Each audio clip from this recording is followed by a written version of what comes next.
శ్రీ సత్యసాయి జిల్లా ధర్మవరం పట్టణంలోని పోతుకుంట శివాలయం వద్ద నిర్వహించిన ఆపరేషన్ క్లీన్ స్వీప్ కార్యక్రమంలో మంత్రి సత్యకుమార్ యాదవ్ పాల్గొన్నారు. జనసేన రాష్ట్ర ప్రధాన కార్యదర్శి చిలక మధుసూదన్ రెడ్డితో కలిసి మంత్రి స్వయంగా పార పట్టుకుని రోడ్డు పక్కన పెరిగిన పిచ్చి మొక్కలను తొలగించి పరిశుభ్రత కార్యక్రమంలో పాల్గొన్నారు. అనంతరం ప్రజలు మున్సిపల్ కార్మికులతో కలిసి స్వచ్ఛతపై అవగాహన కల్పించారు.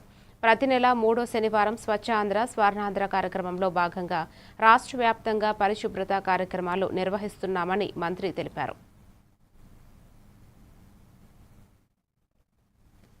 వ్యక్తిగత శుభ్రత అనేది కేవలం ఈ శుభ్రతకు మాత్రమే సంబంధించింది కాదు. అది ఒక ఆరోగ్యానికి సంబంధించిన విషయం.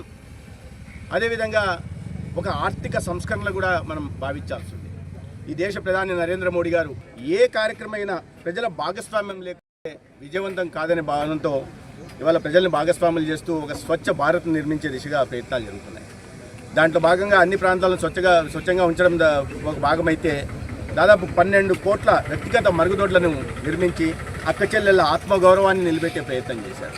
నేను ఆర్థిక సంస్కరణ కూడా అన్నాను. ఎందుకన్నానంటే వరల్డ్ బ్యాంక్ నివేదిక ఇది ఆత్మగౌరవానికి ఆరోగ్యానికి సంబంధించిన విషయం కూడా ఎందుకన్నానంటే గ్రామీణ ప్రాంతాల్లో ప్రధానంగా మహిళలు అక్కచెల్లెళ్ళు బహిర్భూమికి వెళ్లాల్సి వస్తే సూర్యోదయం ముందో సూర్యాస్తం తర్వాత వెళ్లాల్సిన దౌర్భాగ్యగత పరిస్థితులు ఉంటే వాళ్ళ వ్యక్తిగత మరుగుదొడ్ల నిర్మాణం కారణంగా ఆత్మగౌరవంతో జీవించే